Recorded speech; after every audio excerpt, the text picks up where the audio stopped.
بالله من الشيطان الرجيم بسم الله الرحمن الرحيم وأما من خاف مقام ربه ونهى النفس عن الهوى فإن الجنة هي المأوى صدق الله مولانا العلي العظيم اللهم صل على سيدنا محمد شمس الأنبياء وبدر المرسلين وكتب الأولياء وافتخار المتقين تاج الأمة شفيع المذنبين شفيعي يوم القيامة الله يا هادي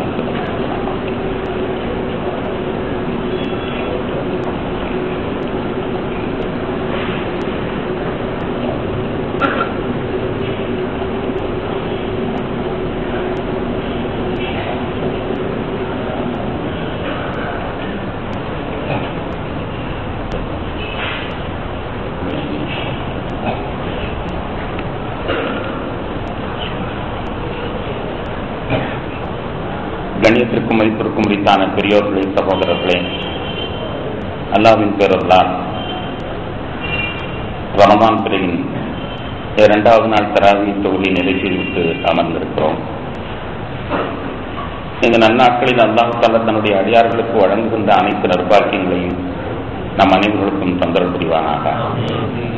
சிறப்பான இரவுகளில் அவன் நரக விடுதலை வழங்குகின்ற மனிதர்களுடன் நம்முடைய பேரையும் இணைத்து நமக்கும் நரக விடுதலை தந்தல் புரிவானாக.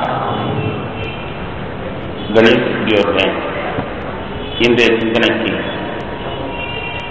மனப்போராட்டம் என்ற தலைப்பில் சில கருத்துக்களை தெரிவிக்க விரும்புகின்றேன். அருமையான ஒரு தலைப்பை இன்று தேர்ந்தெடுத்திருக்கிறார்கள். இந்த மாதத்தில் ஷைத்தானுக்கு விலங்கிடப்பட்டு விடுகின்றது. அப்படியானால் ஏன் நம்முடைய மனங்களிலே போராட்டங்கள் ஏற்பட்டுக் கொண்டிருக்கின்றன என்று ஒரு கேள்வி கேட்டதை கொண்டும் அதற்கு விடையாகவும் இந்த தலைப்பை தந்திருக்கிறார்கள் என்று கருதுகின்றேன். ஆம், ஷைத்தான் விலங்கிடப்படுகிறது.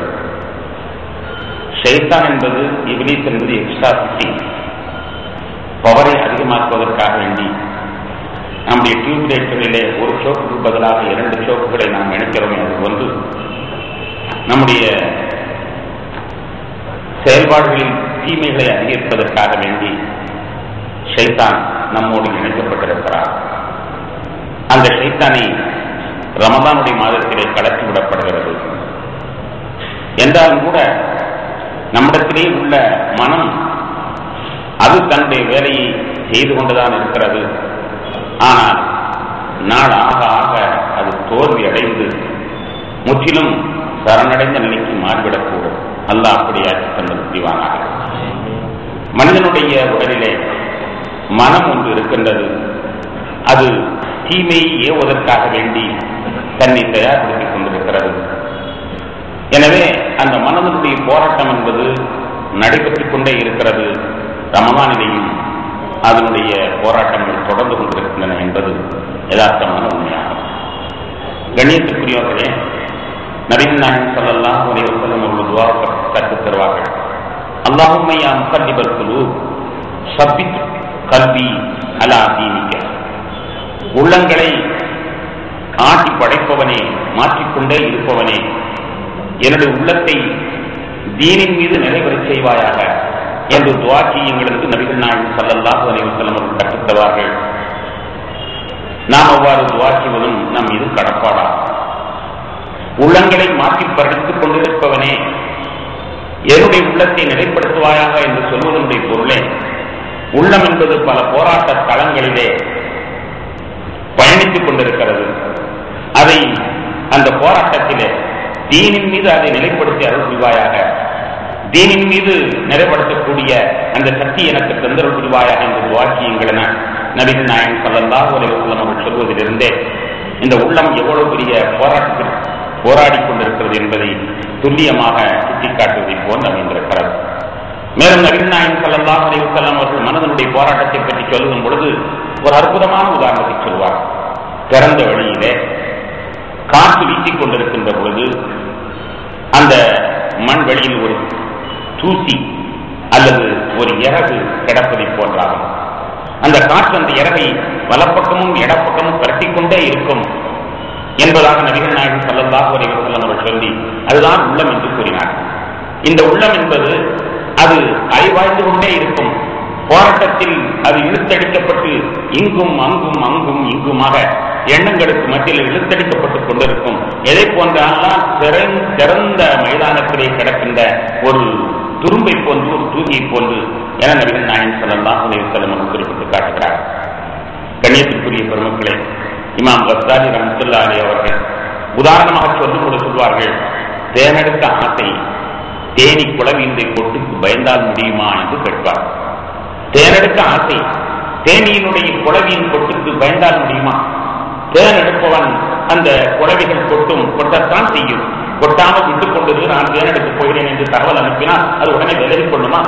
அப்படி ஒன்று விலகப் போவதில்லை. அது கொட்டுவதற்கு கொட்டிக் கொண்டுதான் இருக்கும், எடுக்கத்தான். அது கொட்டிக் கொண்டிருந்தாலும் கூட அதை சமாளித்துக் கொண்டு எடுப்பவன் தான் தேனுடைய சுவையை அதை அடைய முடியுமே தவிர அதனுடைய கொட்டுக்கு பயந்து ஒதுங்கி இருப்பவன் ஒரு காலம் அடைய முடியாது. இனி நாம் கஸ்ஸாலி ரஹ்மத்துல்லாஹி அலைஹி சொல்லி காட்டி அல்லாஹ்வுடைய அந்த மஹப்பத், அல்லாஹ்வுடைய மஹப்பத் அந்த தேனை உறிஞ்ச வேண்டுமே ஆனால் அதனுடைய ஒரு துளியை நாம் அருந்தும் பாக்கியம் கிடைத்தால் உலகத்தினுடைய இன்பங்கள் அனைத்துமே நமக்கு துச்சமாக போயிடும். அப்படிப்பட்ட பேரின்பம் அந்த இறைவனுடைய இன்பம் என்பது. அல்லாஹ் தஆலா அந்த துளியை அருந்தும் பாக்கியம் நமக்கு தர வேண்டும். அந்த மஹப்பத் என்று சொல்லப்படக்கூடிய இந்த தேனை எடுக்க வேண்டுமே ஆனால் ஈக்களுடைய கொட்டுதலுக்கு நம்மால் பயந்தால் முடியாது. மன போராட்டம் என்பது இருக்கத்தான் செய்யும். அது மனிதன் வாழும் காலமெல்லாம் மனப்போராட்டம் இருந்து கொண்டுதான். ஒரு சமயத்திலே நபிகள் நாயகம் ஸல்லல்லாஹு அலைஹி வஸல்லம் அவர்களிடத்திலே நண்பர்கள் வந்து சொன்னார்கள், யார சொல்லலாம், தொழுகையில் வந்து நின்றால் பலவிதமான சிந்தனை கொடர்கிறது. நமக்கு ஏற்படுவதை போன்று அருமை சஹாபாக்கள் முறையிடுகிறார்கள். யார சொல்லலாம், தொழுகையில் வந்து நின்றால் பலவிதமான சிந்தனை கோடா. பெருமானார் ஸல்லல்லாஹு அலைஹி வஸல்லம் கேட்டுவிட்டு சொன்னார்கள், அவக்கது வஜத்துமூஹு அப்படி நீங்கள் பெற்றுக் கொள்கிறீர்களா என்று கேட்டார். அப்படி ஒரு மன போராட்டத்தை நீங்கள் பெற்றுக் கொள்கிறீர்களா என்று கேட்டார்கள். ஆமாம் யார சொல்லலாம், நாங்கள் பெற்றுக் கொள்கிறோம். சரீருல் ஈமான், அது ஈமானுடைய சுத்தம் என்பதற்கு அறிகுறி என்று ரசூலுல்லாஹி ஸல்லல்லாஹு அலைஹி வஸல்லம் சொன்னார். மன போராட்டம் இருப்பது ஈமான் சுத்தமாக இருப்பதற்கு அறிகுறி என பெருமானார் ஸல்லல்லாஹு அலைஹி வஸல்லம் எடுத்துவிட்டு சொன்னார்கள். அந்த ஷைத்தான் எப்பொழுதோ உங்களை கெடுக்க நினைத்தான், ஆனால் உங்களை வேறெங்கும் திசை திருப்ப முடியாமல் கடைசியில் குழப்பம் செய்வது என்ற முடிவுக்கு அவன் வந்துவிட்டான் என்றால் நீங்கள் ஈமானுடைய உரமிக்கவர்களாக இருக்கிறீர்கள் என்பதற்கு சான்று என நபிகள் நாயகம் ஸல்லல்லாஹு அலைஹி வஸல்லம் சொன்னார். உங்களை வேறு கொள்கைகள் என்பால் அவனால் திருப்ப முடியவில்லை. முயற்சி செய்து அவன் தோல்வி அடைந்து விட்டான். நீங்கள் அல்லாஹ்வால் சரணடைந்த அடியார்களாக இருக்கிறீர்கள். எனவே கெடுப்பதற்கு ஒரு வழி இல்லாத காரணத்தினால் வெறும் உங்களுடைய மனதை உசுப்புவதிலேயே அவன் தன்னுடைய முயற்சியை செலவெடுத்து வருகிறான். அது ஈமானுடைய பிரதிபலிப்பு என நபிகள் நாயகம் ஸல்லல்லாஹு அலைஹி வஸல்லம் சொன்னார். கண்ணியத்திற்குரிய பெருமக்களே, மனிதனுடைய மனதிலே போராட்டங்கள் எத்தனை சதவீதம் போராட்டம்? இந்த போராட்டத்திலே நன்மை எத்தனை சதவீதம் இருக்கும், தீமை எத்தனை சதவீதம் இருக்கும் என்றால் அதற்கும் கூட நபிகள் நாயகம் ஸல்லல்லாஹு அலைஹி வஸல்லம் சொன்னார்கள், ஃபைன்ன லில்லாஹி ஃபீ அவ்காத்திஹி லசுப்ஹா.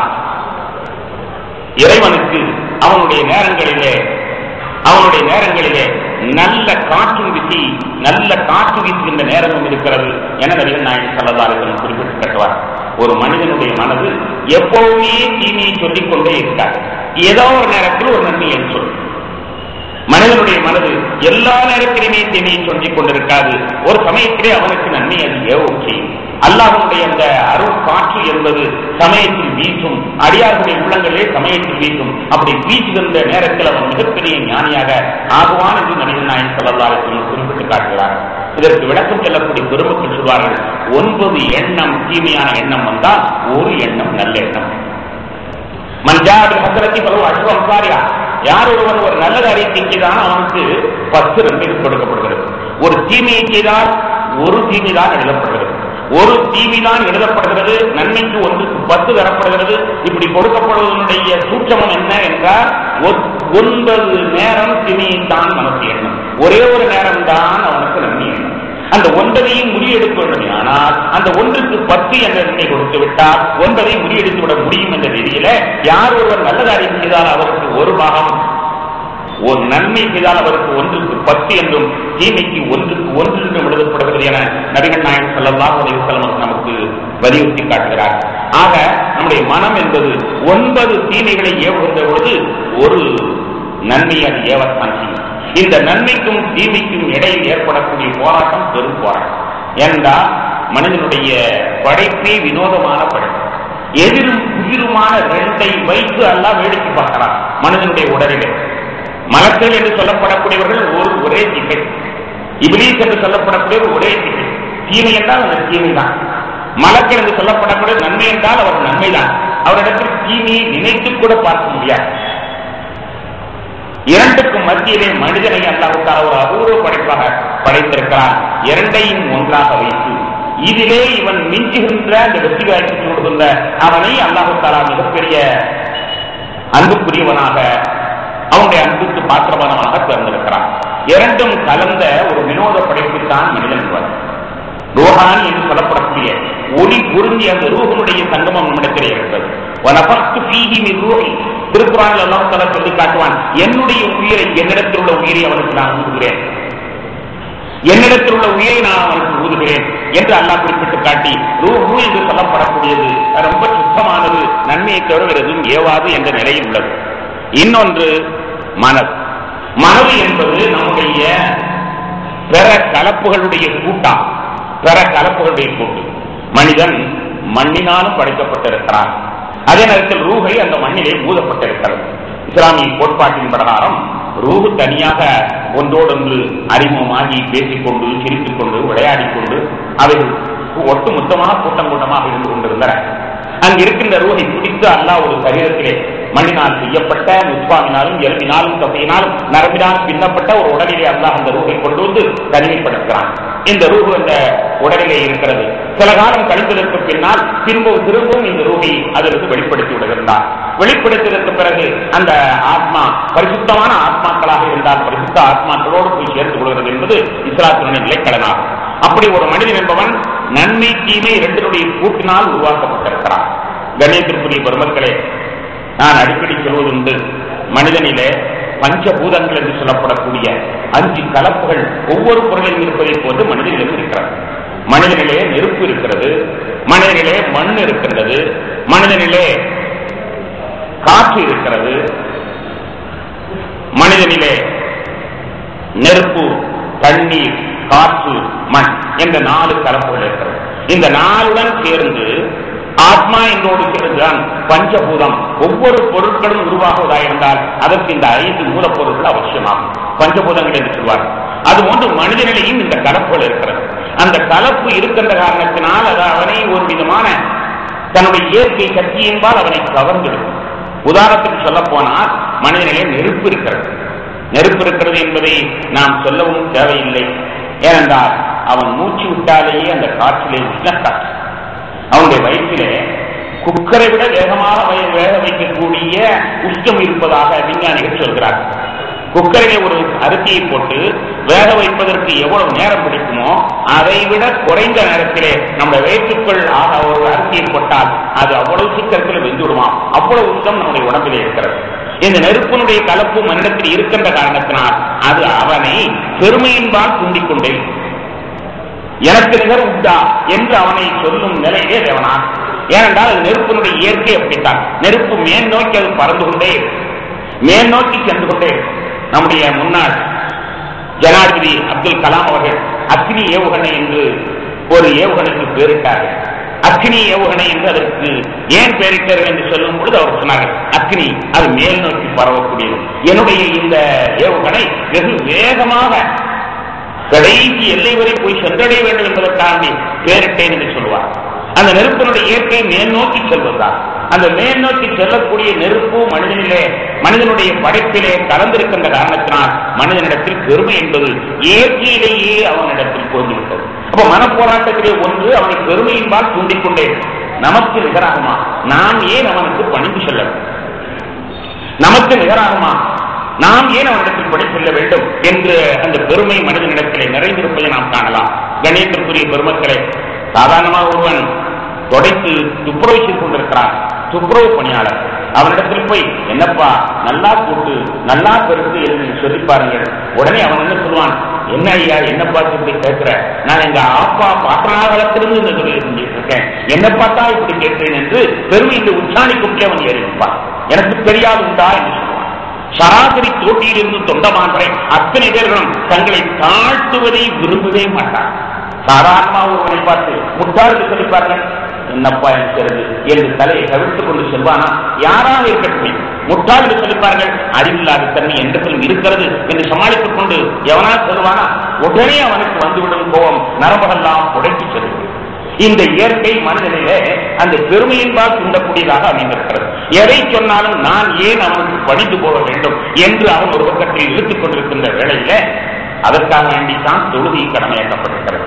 தொழுகையை கடமையாக்கப்பட்டு நீ உன்னுடைய சிறப்பான அந்த சென்னியை கன்னத்தை பூமியோடு சேர்த்து நான் அர்ப்பன் அர்ப்பணியும் அர்ப்பன், எனக்கு எந்த விதமான சக்தியும் கிடையாது, சுபஹான ரப்பியல் ஆலா, எல்லாம் வல்லவனாகி ரப்போடத்தான் தூய்மையானவன், அவனுக்குத்தான் எல்லா ஆற்றலும் இருக்கிறது, எனக்கு எதுவுமே கிடையாது, அவன் ஆடு என்றால் ஆடுவேன், பாடு என்றால் பாடுவேன், மண்ணாகு என்றால் மண்ணாகுவேன், பொன்னாகு என்றால் பொன்னாகுவேன், என்னிடத்தில் என்ன திறமை இருக்கிறது என்று சரணடையக்கூடிய நிகழ்ச்சியை இந்த தினமும் 17 தடவைகளுக்கு மேற்கமா அதிகமாக அவனை பூமியிலே மண்ணை முத்தமிட வைத்து அவனுடைய நெற்றியை மண்ணிலே ஒத்த வைத்து அவனுடைய இயற்கை தன்மையை வெளிப்படுத்தி அந்த பெருமையிலிருந்து நிதானத்திற்கு கொண்டு வருவதற்குத்தான் தொழுகை கடமையாக்கப்பட்டிருக்கிறது. கணேசத்துக்குரிய பெருமக்களே, மனப்போராட்டத்தை விட்டு நீங்க முடியுமா? அவனுடைய பெருமை அவனிடத்திலேயே உறைந்திருக்கக்கூடிய இயற்கையிலேயே கலந்திருக்கக்கூடிய இந்த நெருப்பு அவனை பிடித்து இழுக்கின்ற பொழுது அவன் அதிலிருந்து விடுதலை பெற முடியுமா? இரண்டாவதாக அவனிடத்திலே கலந்திருப்பது காற்று. காற்று இல்லை என்று யாராவது சொல்ல முடியுமா? காற்று இல்லையானால் மனிதனே இல்லை. மூச்சு இல்லையானால் விடுகின்ற மூச்சு சுழிமாறி போனால் போச்சு, விடுகின்ற மூச்சு சுழிமாறி போனால் போச்சு. காற்று இல்லையானால் அவனால் வாழ முடியுமா? அவன் காற்றோடு இரண்டர புனைந்திருக்கிறான். இந்த காற்றினுடைய இயற்கை என்ன தெரியுமா? எல்லா இடத்தையும் அது ஆட்டும்.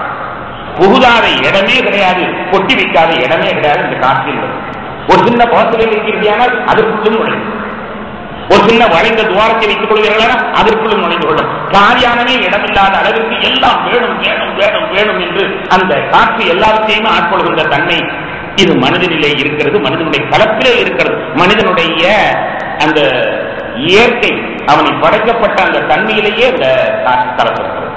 எனவே மனிதனிலே ஒரு போராட்டம், எல்லாவற்றையும் அடைய வேண்டும், எல்லாவற்றையும் அடைய வேண்டும். நபிகள் நாயகம் ஸல்லல்லாஹு அலைஹி சொல்வார்கள், லவ் கான லீ ஆதம் வாதியான், ஒரு மனிதனுக்கு 2 ஓடை நிறைந்த தங்கம் இருக்கிறது. ஓடை என்றால் மணல் வெளியிலே நடந்து செல்லும் பொழுது எவ்வளவு மணல்கள், அந்த மணல் திட்டுகள் நிறைய புறாமே தங்கமாக இருக்கிறது. அது ஒரு ஓடை அல்ல, 2 ஓடை இருக்கிறது. இருந்தாலும் கூட அவன் போதும் என்று கருத மாட்டான், 3வது ஒன்றை தேடுவான். அவனுடைய ஆசை போதும் என்ற நிலை இருக்காது. இப்படிப்பட்ட நிலையிலே அவனுக்கு போராட்டம், இன்னும் வேண்டும் இன்னும் வேண்டும் இன்னும் வேண்டும் என்ற போராட்டம் அவனிடத்திலே இருக்காமல் இருக்க முடியுமா? அவனிடத்தில் அப்படிப்பட்ட ஒரு இயற்கை குணம் இருக்கிறது. எனவே அதை நீக்குவதற்காக வேண்டித்தான் அல்லாஹ் தஆலா ஜகாத்தை கடமையாக்கியிருக்கிறான்.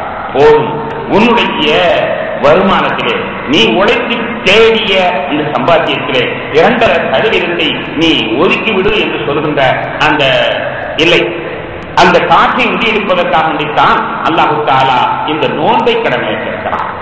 காற்றை முறியடிப்பதற்குத்தான் நோன்பை கடமையாக்கியிருக்கிறான். நோன்பு மனிதனிடத்திலே ஒரு அளவு வைக்கிறது. நீ அனுபவிப்பதற்கும் ஒரு அளவு, நீ அனுபவிப்பதற்கும் ஒரு அளவு. இந்த நேரத்தில் அனுபவிக்கலாம், இந்த நேரத்தில் அனுபவிக்கூடாது. எல்லாவற்றையும் எல்லா நேரத்திலையும் அந்த நிலை உன்னிடத்திலிருந்து மாற வேண்டும் என்பதற்காக வேண்டித்தான் நோன்பை அல்லாஹ் தஆலா கடமையாக்கியிருக்கிறான். கண்ணியத்திற்குரிய பெருமக்களே, அதே போன்று மனிதனிடத்திலே இன்னொரு கலப்பு இருக்கிறது, அது தண்ணீர். அதே போன்ற இன்னொரு கலப்பு மண்.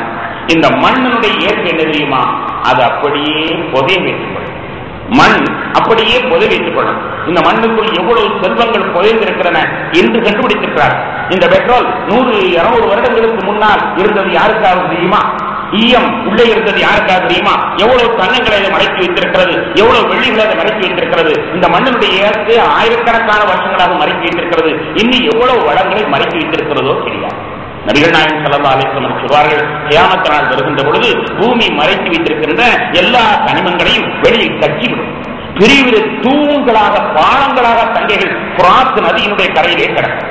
புராத் என்ற நதியினுடைய கரையிலே பெரிய பெரிய பாலங்களாக தங்கங்கள் கிடக்கும். அந்த பூமி உள்ளே இருக்கிற அனைத்தையும் வெளியே கொப்பளிக்கும். அப்படிப்பட்ட ஒரு காலம் வரும் என்று சொல்வார்கள். அப்படி எவ்வளவோ மறைத்து வைத்திருக்கிறது இந்த பூமி. அதனுடைய கலப்பு மனிதனுக்கு இருப்பதனாலோ என்னவோ கஞ்சத்தனம் என்பது அவனுடைய பிறவி குணமான கஞ்சத்தனம். என்னங்க நல்லா வியாபாரமா நடந்துச்சான், என்ன வியாபாரம், என்ன சம்பாதி, நல்லா கொளிப்பார். அவருடைய கணக்கை எடுத்து பார்த்தால் மிகப்பெரிய அளவிற்கு லாபம் அடைந்திருப்பார். ஆனால் அவரிடத்தில் நீங்கள் கேட்டு பாருங்கள், என்ன லாபம், என்ன கொள்கை, யார் மனம். ஏனென்றால் அவருடைய இயற்கை அது கருமித்தனம், கஞ்சத்தனம் வெளிப்படுத்தார். அப்படியே போட்டு மூடி வைத்துவிடக்கூடிய தன்மை மனிதனிடத்தில் நிறைந்திருக்கிறது. அந்த கஞ்சத்தனத்தின் போராட்டங்கள் இதற்கு மத்தியிலே அவன் அதிலிருந்து விடுதலை பெற கடமைப்பட்டிருக்கிறான் என்பதற்காக வேண்டி ஜக்காத்தை அவனுக்கு கடமைப்பட்டிருக்கிறார். கணேசத்திற்குரிய பெருமக்களே, இன்னொரு கலப்பு தண்ணீர். இந்த தண்ணீர் நம்மிடத்தில் இல்லையா?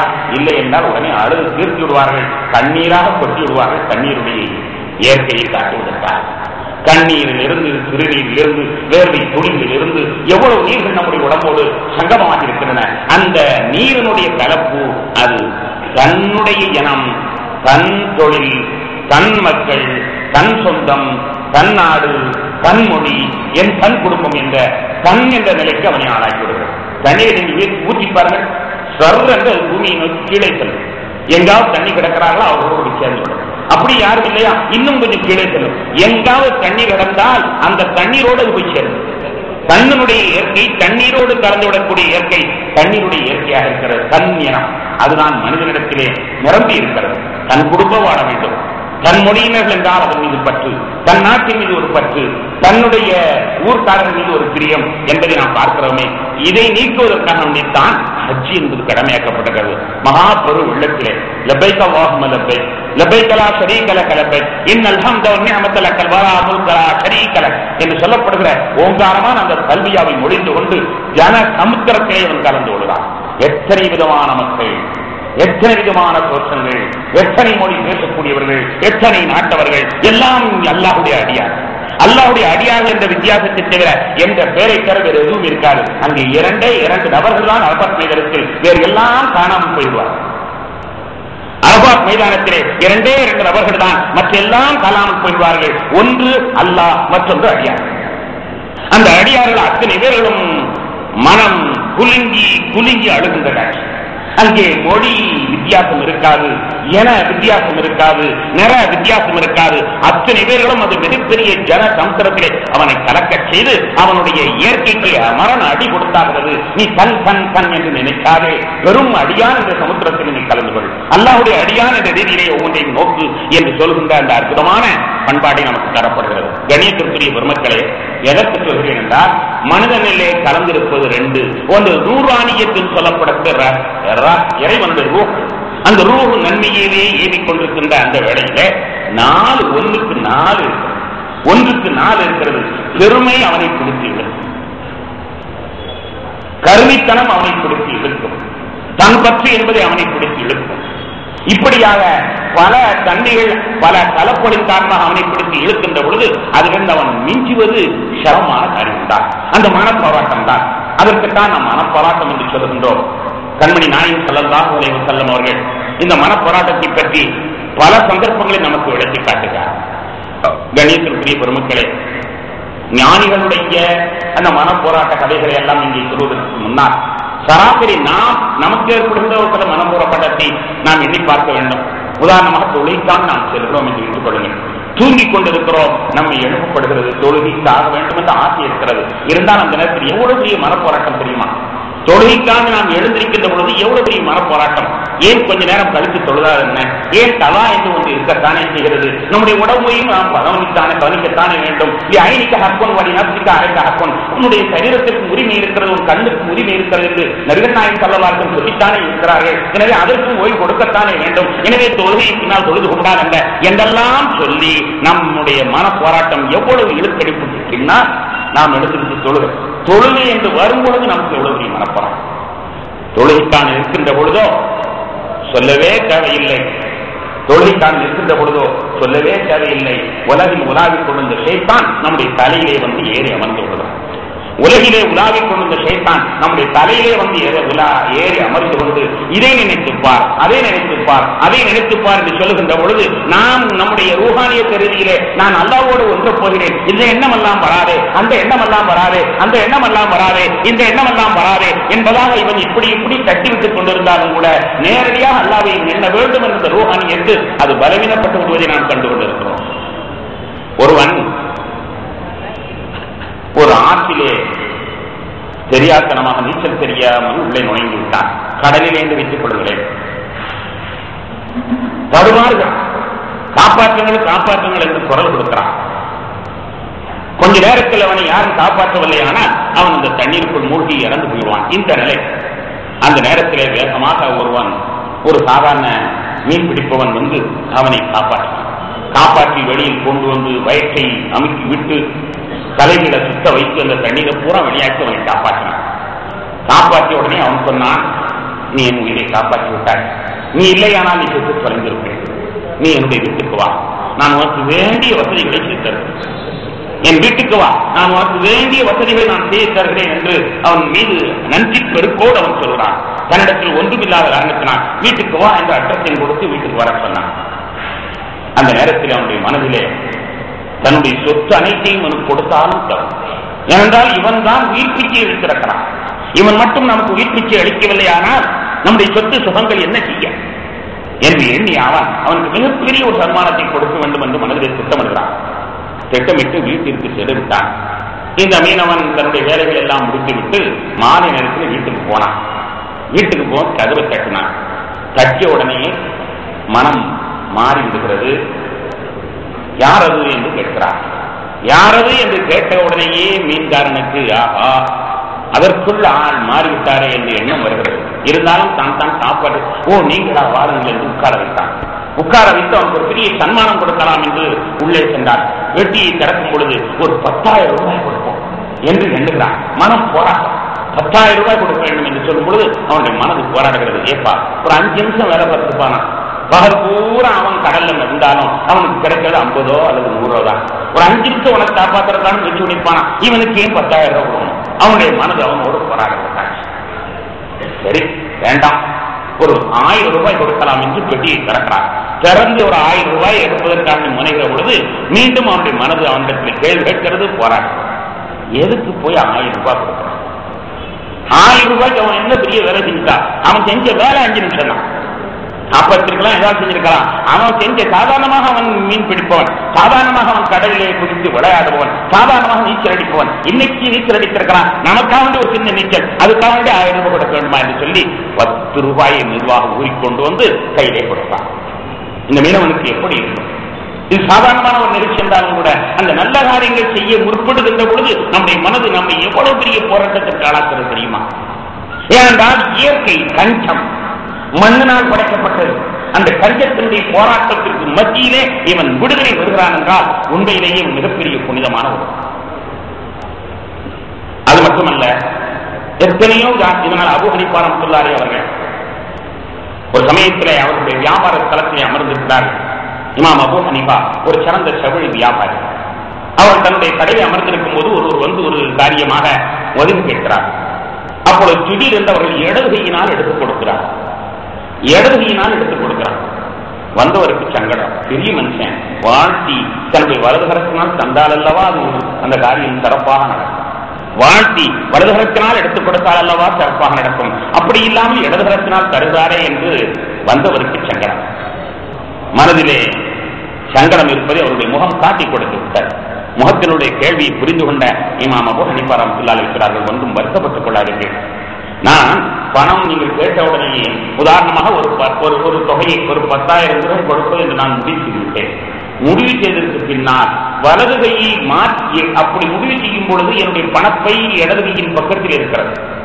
முடிவு செய்கின்ற பொழுது பணப்பை என்னுடைய இடது கையின் பக்கத்தில் இருக்கிறது. இந்த நேரத்தில் நான் மாற்றி வலது கையை மாற்றுவேனே, ஆனால் அதற்குள் என்னுடைய மனது 10,000 1000 குறைக்கும். உருளும் திருகை ஒரு சுற்று முன்னே ஓடிடும் 1000 எண்ணங்கள் என்று ஒரு கவிஞர் சொல்வார். அரிசி திரிப்பதற்கோ மாவு திரிப்பதற்கோ ஒரு பெண் அமர்ந்திருக்கிறார். அவள் கொஞ்சம் மாவை தூக்கி போட்டு ஒரு சுற்று சுற்றுறாள். ஒரு சுற்றுதான் சுற்றுகிறாள். ஆனால் அவளுடைய உள்ளத்திலே 1000 எண்ணங்கள் ஓடி மறைந்து விடுகிறது என்று சொல்வார்.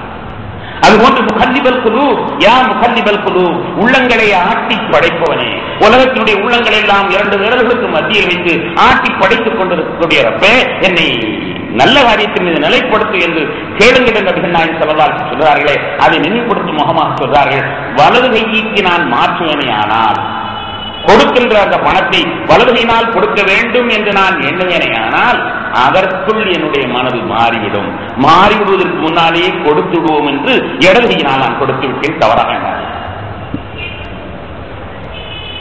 அந்த அளவிற்கு மனதிலே போராட்டங்கள் நடைபெற்றுக் கொண்டிருக்கின்றன.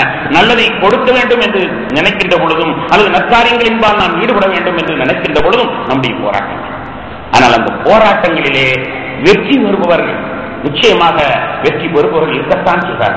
அல்லாஹ் ஒரு வசனத்திலே சொல்லி காட்டுவான், அல்லாஹு வலியுல்லதீன ஆமனு, அல்லாஹ் ஈமான் கொண்டவர்களுக்கு நேசன், யுஹ்ரிஜுஹும் மினல் துலுமாத்தி இலன் நூர், இருள்களில் இருந்து ஒளியின்பால் அவர்களை வெளிப்படுத்துவான். இருள்கள், போராட்டங்கள், பலவிதமான குழப்பங்கள், அந்த குழப்பங்களில் இருந்து அவர்களை அல்லாஹ் தஆலா நூறின்பால் அவர்களை கொண்டு வந்து சேர்த்துவான். அல்லாஹு வலியுல்லதீன ஆமனு, ஈமான் கொண்டவர்களுக்கு இன்று கூட அதை ஒளிக்காட்டினார்கள் அற்புதமான முறையில். அல்லாஹு வலியுல்லதீன ஆமனு, ஈமான் கொண்டவர்களுக்கு அல்லாஹ் நேசனாக இருக்கிறான். யுஹ்ரிஜுஹும் மினல் துலுமாத்தி, இந்த போராட்டங்களில் இருந்து அல்லாஹ் அவர்களை வெளியாக்குவான் நூறின்பால். வஅம்மல்லதீன கஃபரு, காஃபிரானவர்களோ இருக்கின்ற ஒளியையும் இருளின்பால் கொண்டு போய் சேர்த்து விடுவார். கொஞ்ச நஞ்சம் இருக்கின்ற அந்த ஒளியும் கூட இருளின்பால் கொண்டு சேர்த்து விடுவார்கள் என்று அல்லாஹ் தஆலா குறிப்பிட்டு காட்டுகின்றான். எனவே நாம் போராட்டங்கள் இருக்கிறது என்றால் அதனால் பயந்து கொண்டிருக்க முடியாது. அந்த போராட்டங்களுக்கு மத்தியிலேயே தேனை பிடிப்பதற்கான முயற்சிகளை நாம் மேற்கொள்ள வேண்டும். நம்முடைய எல்லா இபாதத்துகளிலேயும் போராட்டம். கணியத்திற்குரிய பெருமக்களே, வியாபாரத்தை சொல்ல வேண்டுமே, ஆனால் நபிகள் நாயகம் ஸல்லல்லாஹு அலைஹி வஸல்லம் சொல்கின்ற ஒரு பொன்மொழி அடிக்கடி உங்களுடைய சிந்தனை கொண்டு வந்திருக்கிறேன். ஆனால் வத்தாஜுல் அமீன் கஹாத்தீனி ஃபில் ஜன்னah, நம்பிக்கையான வியாபாரியும் நான் 2 விரல் போன்று இணைந்திருப்போம். நம்பிக்கையான வியாபாரியும் நான் 2 விரல் போன்று இணைந்திருப்போம். நபிகள் நாயகம் ஸல்லல்லாஹு அலைஹி வஸல்லம் அவர்கள் சொல்வார்.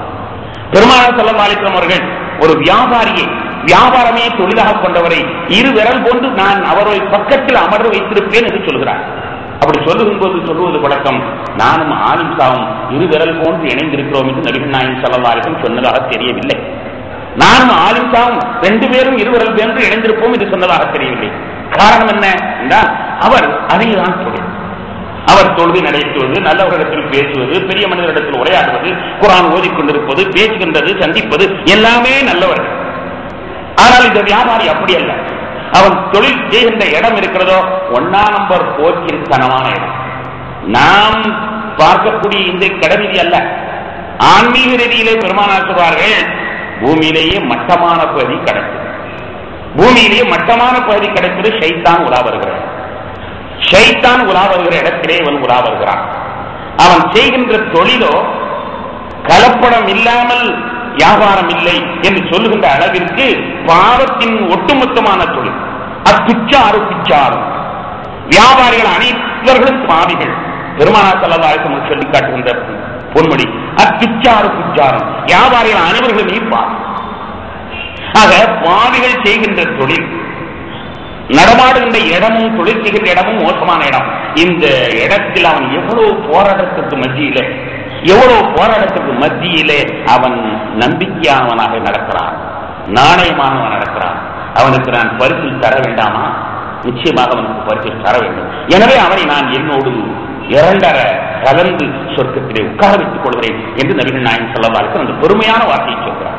அந்த வார்த்தையின் பின்னணியிலே எவ்வளவு போராட்டத்தை ஒரு நம்பிக்கையான வியாபாரி சந்திக்க வேண்டியிருக்கிறது, நாணயமான வியாபாரி சந்திக்க வேண்டியிருக்கிறது. ஆலிம் என்பவர் அப்படி அல்ல. அவர் உலா வருகின்ற இடம், பேசுகின்ற இடம், அவர் தொழில் செய்கின்ற இடம், அவர் புரட்டுகின்ற புத்தகம் எல்லாமே நேர்மையை போதிக்கக்கூடியவர்கள், நல்லவற்றை போதிக்கக்கூடியவர்கள். போராட்டம் என்பது குறைவான ஒன்று. ஆனால் இங்கே போராட்டம். இந்த போராட்டத்திற்கு மத்தியிலே இவர் அமீராக விழுகிறார் என்றால் நிச்சயமாக அவரை நான் என் பக்கத்தில் உட்கார வைத்துக் கொள்வேன் சொர்க்கத்திலே என நபிகள் நாயகம் ஸல்லல்லாஹு அலைஹி வஸல்லம் சொல்லி காட்டுகின்ற பொழுது அந்த பின்னணி நமக்கு தெரிகிறது. எத்தனை பெரிய போராட்டம்! சாதாரணமாக தொழுகைக்கு வருவது கூட மிகப்பெரிய போராட்டத்தின் பின்னால் தான் வருகிறோம். இஷா தொழுகைக்காக நாம் பயணப்பட்டு விட்டோம். அப்ப நம்ம குழந்தை சொல்கிறது, அத்தா பயமா இருக்குது, நீங்க இஷா தொழுகை போக வேண்டாமே, அத்தா பயமா இருக்குது, இஷா தொழுகை போக வேண்டாமே, இங்கே தொழுவுங்களை சொல்கிறது. அந்த நேரத்தில் நம்முடைய மனதிலே எத்தனை போராட்டங்கள் ஏற்பட்டு விடுகிறது தெரியுமா? ஆனால் குழந்தை இடத்திற்கிறோ என்னமா பயம், முன்னால் ஆள் இருக்குது, பின்னால் ஆள் இருக்குது, மேல மாடியில் ஆள் இருக்குது, கீழ் மாடியில் ஆள் இருக்குது, இவ்வளவு பேர் இருக்கும்போது என்னமா பயம் என்று நாம் சொன்னாலும் கூட மனதுக்குள்ளே பிள்ளையும் சொல்வது நியாயம் தானே, பிள்ளை பேச்சை கேட்க வேண்டியதுதானே என்று நினைத்து அதை உதறிவிட்டு போராடிவிட்டு அவன் வருகிறான் என்றால் உண்மையிலே அவன் பாராட்டப்படலாம். எத்தனை அதிகாரிகள் தாங்கள் உலா வருகின்ற இடத்திலே தாடியே வைக்க முடியாது.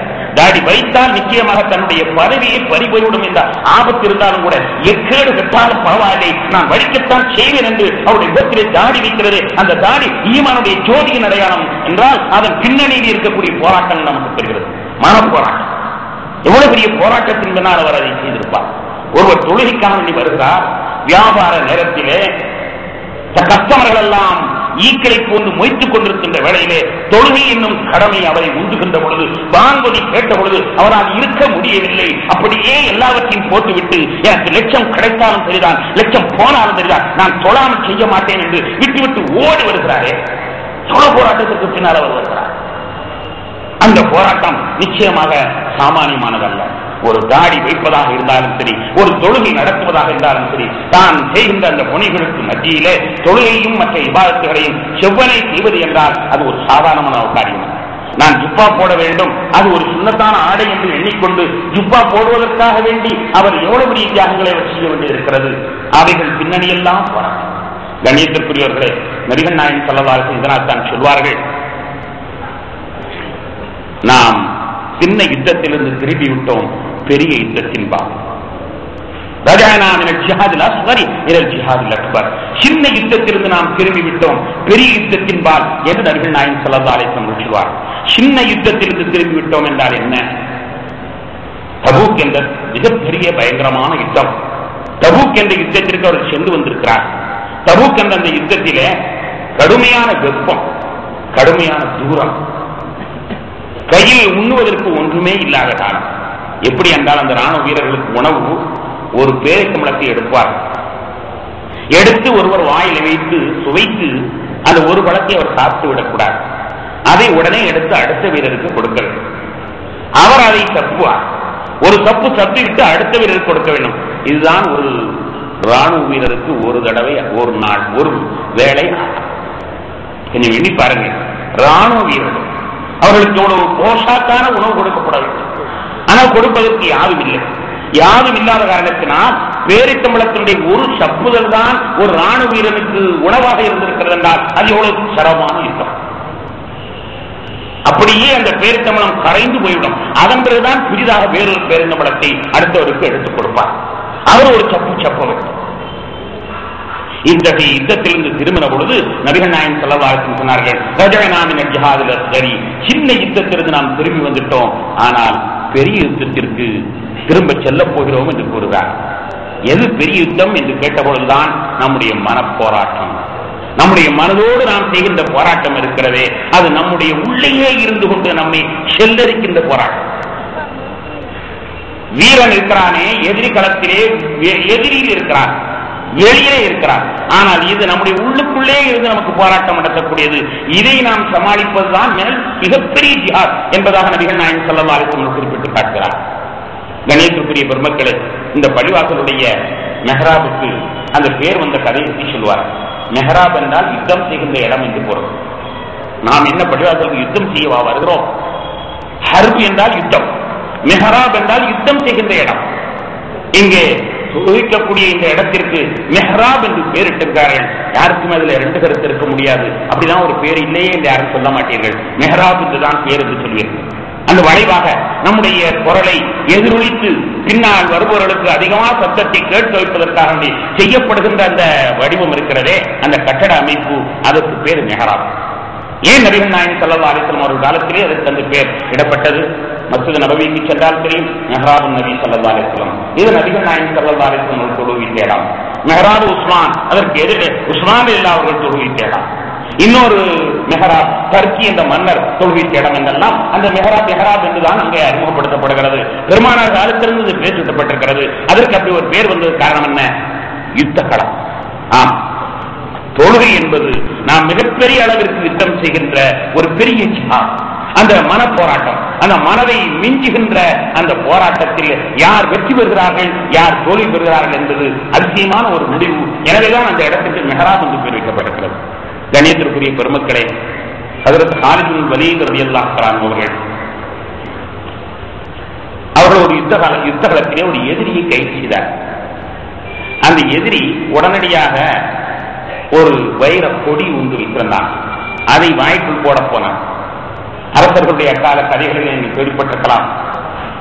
அடுத்த அரசனிடத்தில் சரணடைவதை விட தான் செத்துடுவது நல்லது, அடுத்த அரசனிடத்தில் சரணடைவதை விட தான் அழிந்து விடுவது நல்லது என்பதற்காக தன்னுடைய உயிரை மாய்த்துக் கொள்ளக்கூடிய பழக்கம் தொன்று தொட்டு இருந்து வருகிறது.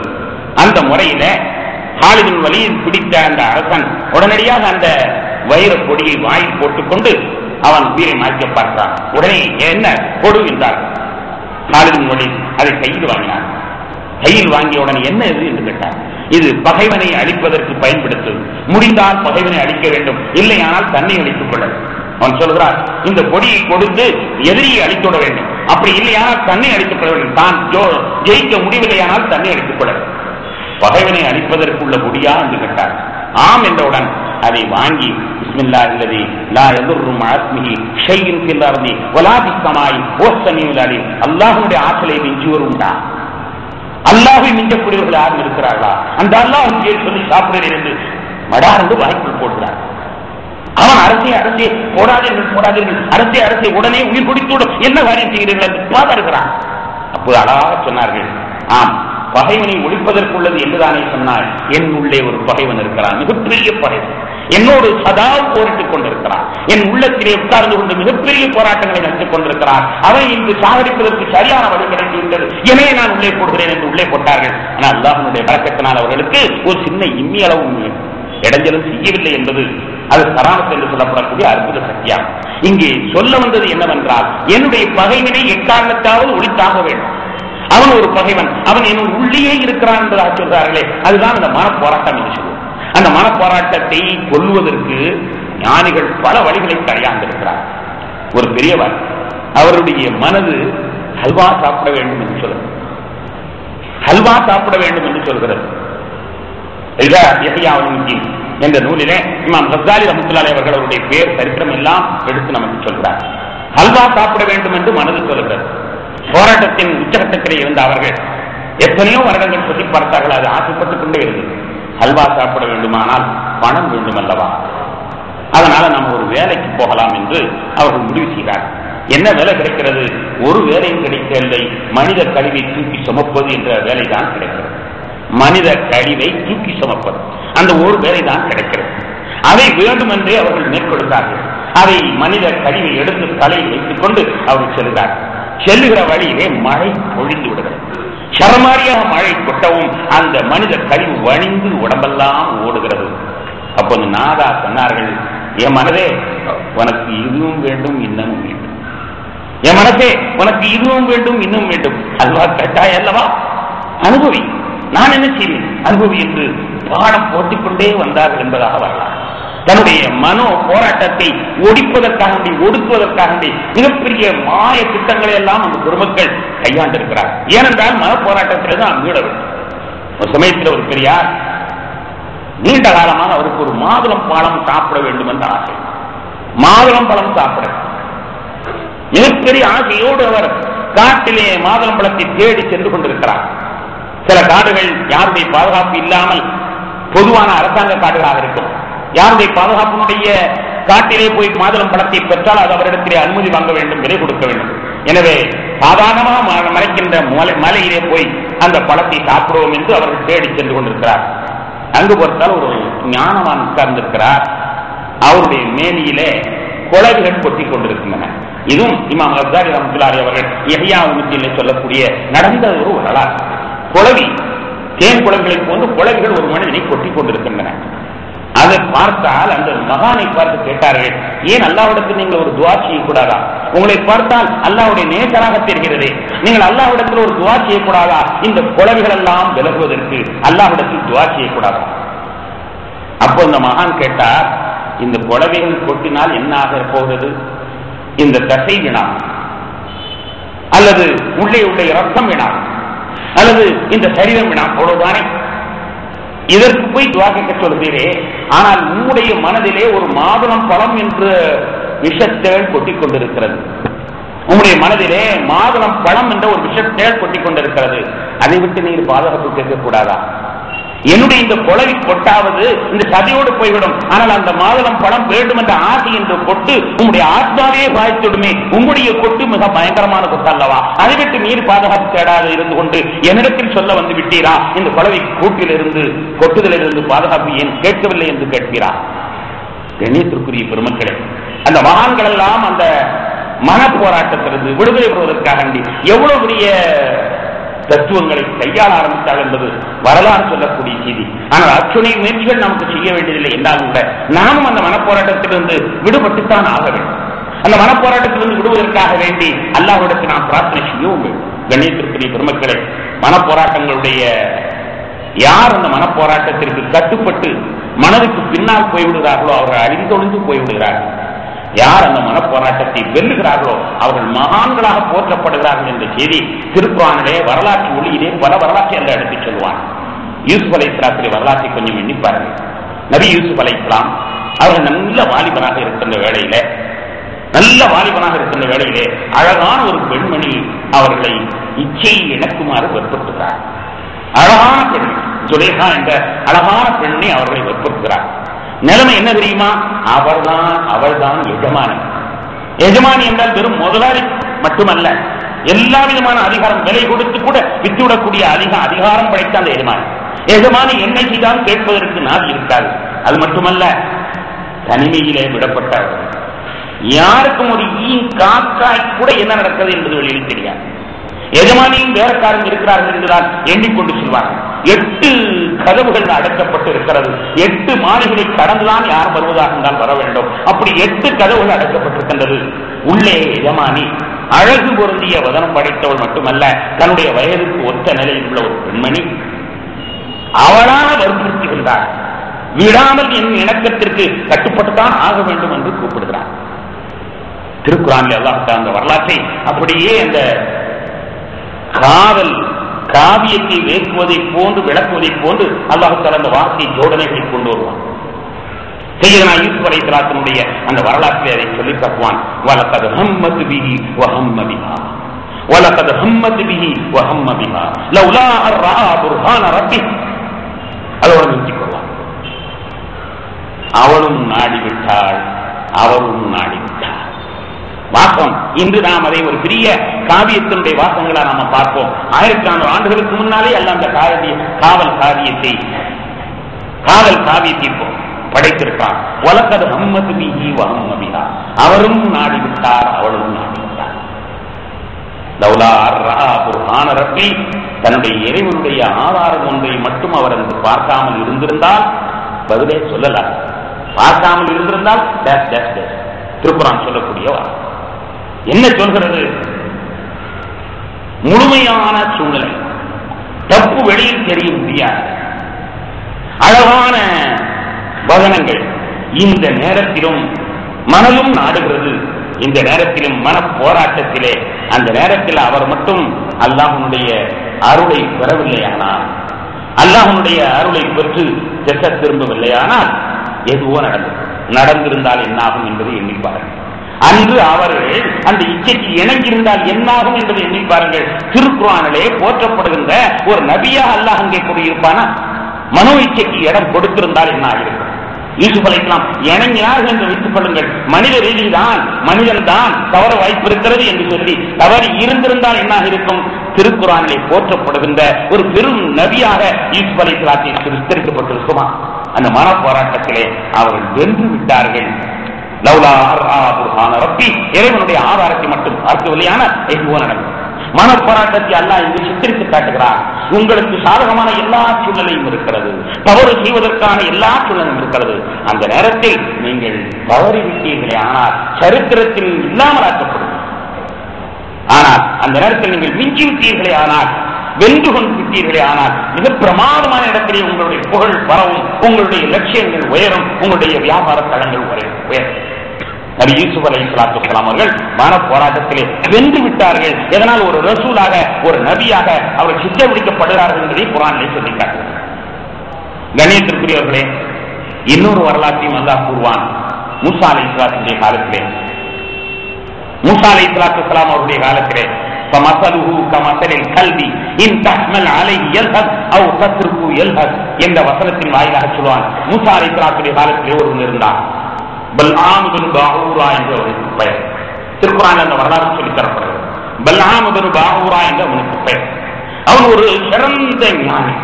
மூசா அலைஹிஸ்ஸலாத்துடைய சிஷ்யர்களிலேயே பிரதான நபியினுடைய சிஷ்யர்களே பிரதான சிஷ்யர். எந்த அளவுக்கு இருந்தாலும் அவர் துஆ செய்தால் உடனே கபூல் ஆகும். இது எல்லாருக்குமே தெரியும். அவர் துஆ செய்தால் கபூல் ஆகும் என்பது எல்லாருக்குமே தெரியும். எதிரி களத்தில் உள்ளவர்களுக்கும் தெரியும். மூசா அலைஹிஸ்ஸலாத்து வஸ்ஸலாம் அவர்கள் மீது எதிரிகள் பல போர் தொடுக்கிறார்கள். அந்த போரில் எல்லாம் வெற்றி கொள்ள முடியவில்லை.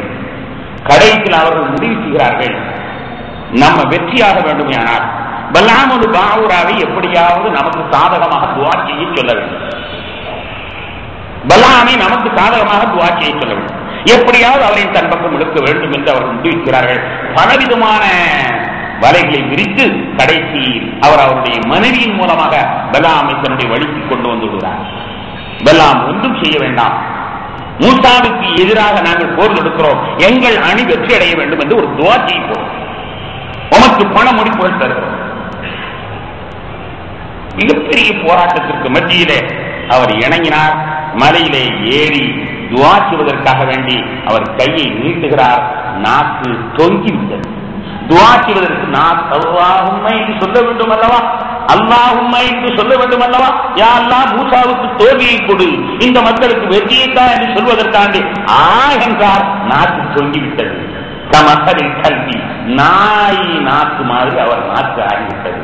அந்த நாயை நீ விரட்டினாலும் நாக்கை தொங்க போட்டுக் கொண்டு எச்சில் வெடித்துக் கொண்டிருக்கும், நீ அதை விட்டு விட்டாலும் அது நாக்கை தொங்க போட்டுக் கொண்டு எச்சில் வெடித்துக் கொண்டிருக்கும். அது போன்ற நிலையில் ஆகிவிட்டது அந்த மன போராட்டத்திலே தோல்வியுடைய நிலை என்று அல்லாஹ் குர்ஆனிலே சொல்லியிருக்கிறார்.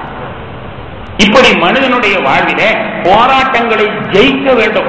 ஜெயிப்பவர்கள் தான் பாக்கியசாலிகளை தவிர அந்த போராட்டத்தில் அவர் தோற்று விட்டார் என்றால் மிகவும் கீழ்நிலைக்கு ஆளாக்கப்படுவார் என்பதையும் அந்த வரலாற்றை அல்லாஹ் குர்ஆனிலே சொல்லி காட்டுகின்றான். கணிதத்திற்குரிய பெருமக்களே, போராட்டங்களிலே மிகப்பெரிய போராட்டம் சாதாரணமாக நீங்கள் எண்ணி பார்த்தீர்களே. ஆனால் சில பேர் இருக்கிறாங்க, அவங்ககிட்ட கேட்டா தொழு சொல்லுங்கப்பா, எத்தனை வேண்டாம் நான் தொழுகிறேன், எத்தனை ரெக்கா சொன்னாலும் தொழுகிறேன், ஆனா பணம் காசு மட்டும் தயவு செய்து என்கிட்ட கேட்டார்.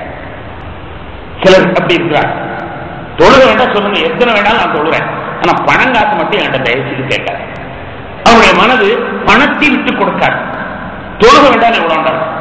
இன்னும் சிலர்களுக்கு மாற்றமாக, அப்பா எவ்வளவு பணம் வேண்டாம் கேள்வி, தயவு செய்து பள்ளியாசத்துக்கு மட்டும் இருக்கிறார் இருக்கிறார்கள். எவ்வளவு பணம் வேண்டும், எத்தனை பேரை சந்திக்க மக்கள் அனுப்பினாலும் நான் பணம் தர அனுப்புவீங்க, ஆனா என்ன மட்டும் இருக்கிறார். அப்படி சொல்லக்கூடிய இருப்பதை போன்றே பணம் எவ்வளவு வேண்டுமானாலும் தருகிறேன், எவ்வளவு மட்டும் கூட அப்படின்னு சிலர்கள் இருக்கிறார்.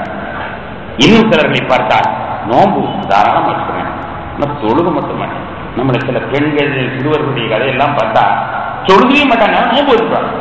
எத்தனை நோம்பு நேரம் சேர்ந்து 3 நாள் ஒன்னா சேர்த்து 3 நாள் நோம்பு வைக்கணுமா, நோம்பு வச்சுட்ட, ஆனா தொழுகா அவங்களுக்கு மனது சந்தோஷம். அப்படி சிலர்கள் இருக்கிறார். இன்னும் சிலர்களை பார்த்தீர்களே, ஆனால் ஹஜ்ஜுக்கு மட்டும் நான் போகவே மாட்டேன். என்னன்னு கேட்டா எனக்கு கடன் இருக்கு, கடன் அடைகிறது தினப்பு வாப்பா அங்க போறதே, அங்க போறதே எதற்கு, என் கடனை அடைச்சிரு, என் குமர் காரியத்தை நிறைவேற்று, எனக்கு வீடு கட்டித்தான், எனக்கு காரு தான், எனக்கு பங்களா தான் கேட்க வச்சு அங்க போறோம். ஆனா இவங்க என்ன சொல்லுவாங்கன்னா கடன் இருக்குது, குமரகாரியம் தான் இருக்குது, அது இல்லாம போகக்கூடாது. போவதற்கு மனசில்லை, அதற்கு சொல்லுகின்ற நுண்டிக்கலாம். வேண்டும் என்று கேட்பதற்கு தானே எங்கே செல்கிறோம். இங்கு கேட்டு கேட்டு பார்த்தோம், ரப்பல் ஆலமீன் அவனுடைய இல்லத்தில் போயாவது கேட்போம் என்று தானே போகிறோம். எனவே தேவை உள்ளவர்கள் தானே எங்கு போக வேண்டும், தேவையில்லாதவர்களுக்கு போக வேண்டிய தேவையில்லையே என்று சொல்லி பார்த்தோம். ஆனால் அதெல்லாம் சரிதான் அப்பா, கடன் இருக்கிறவங்க எல்லாம் போகணும்னு சொல்றாங்க. இதெல்லாம் என்ன தெரியுமா, மன போராட்டத்தினுடைய விளைவு. என்ன சொல்கிறது, மனம் எதை விரும்புதோ அதை நான் செய்கிறேன், மனதுக்கு எது பிடிக்கிறதோ அதை நான் செய்ய மாட்டேன்.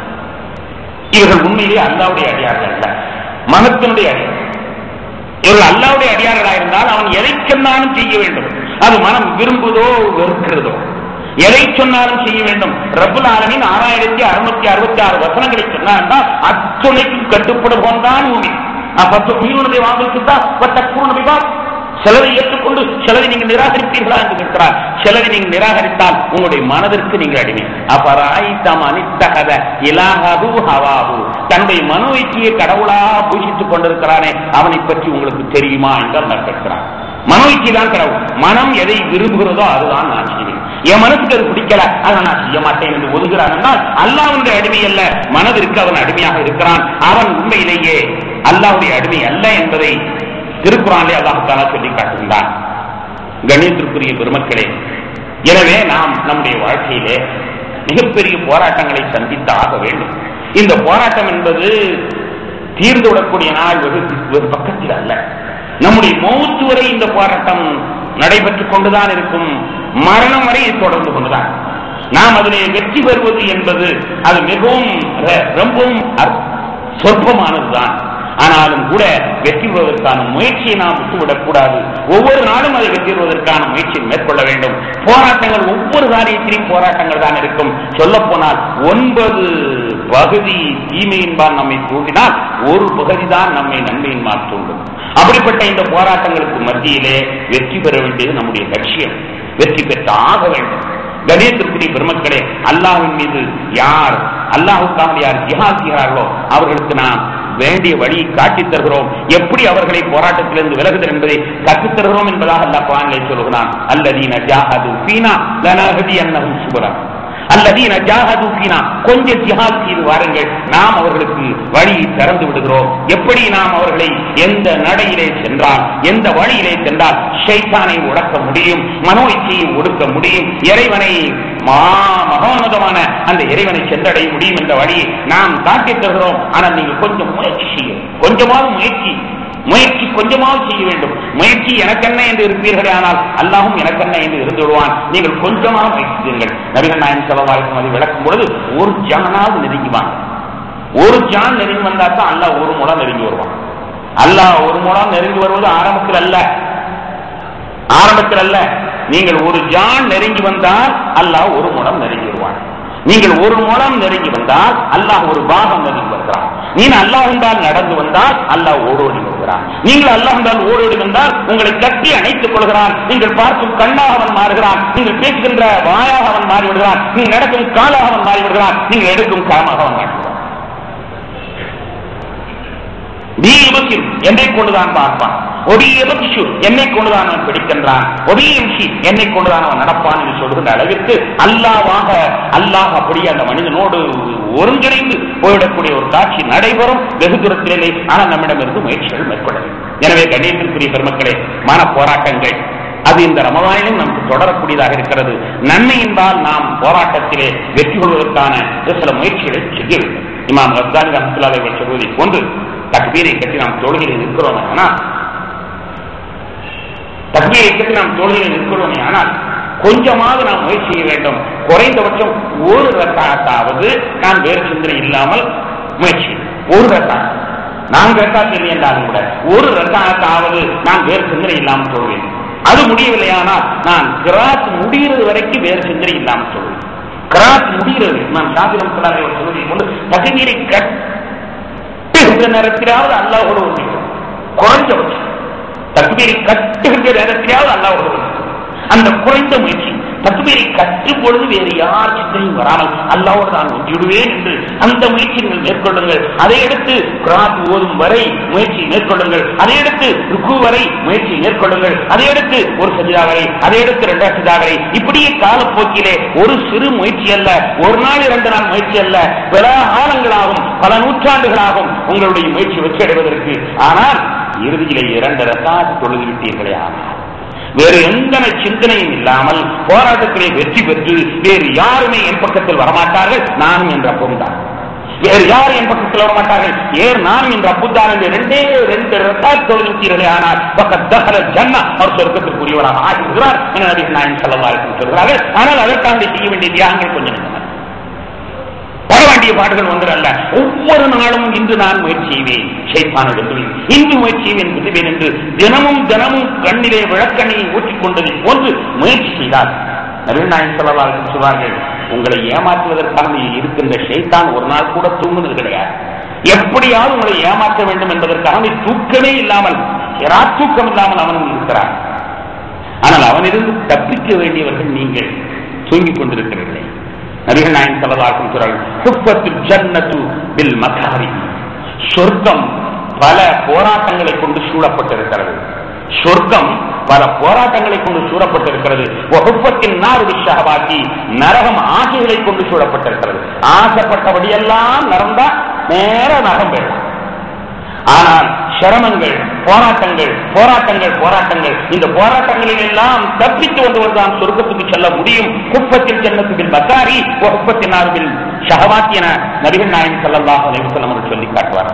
மேலும் சொல்வார்கள், நரகம் மூடப்பட்டிருக்கிறது, ஆனால் அதை கட்டுவதற்கு பலர் போட்டி போட்டுக் கொண்டிருக்கிறார்கள். சொர்க்கம் திறந்திருக்கிறது, உள்ளே நுழைவதற்கு ஒருவர் கூட இல்லை. சொர்க்கவாசல் திறந்திருக்கிறது, உள்ளே நுழைவதற்கு ஒருவர் கூட இல்லை. ஆனால் நரகம் பூட்டப்பட்டிருக்கிறது, கதவை தட்டிக்கொண்டு தர தர தர நான் நுழைய வேண்டும் என்று சொல்லிக் கொண்டிருக்கிறார்கள் என்றும் நபிகள் நாயகம் ஸல்லல்லாஹு அலைஹி வஸல்லம் சொன்னார். எனவே அன்பிற்கான பெருமக்களே, மனதிலிருந்து நாம் போராட்டத்தில் வெற்றி கொள்வோமாக. அல்லாஹ் தஆலா அவனுடைய மெய் அடியார்களாக நம்மை கபூல் செய்த புரிவானாக என்று இறைவனிடத்தில் பிரார்த்தித்து நிறைவு செய்து கொள்கின்றேன். வாஹிரு தஅவானா அல்ஹம்துலில்லாஹி ரப்பில் ஆலமீன்.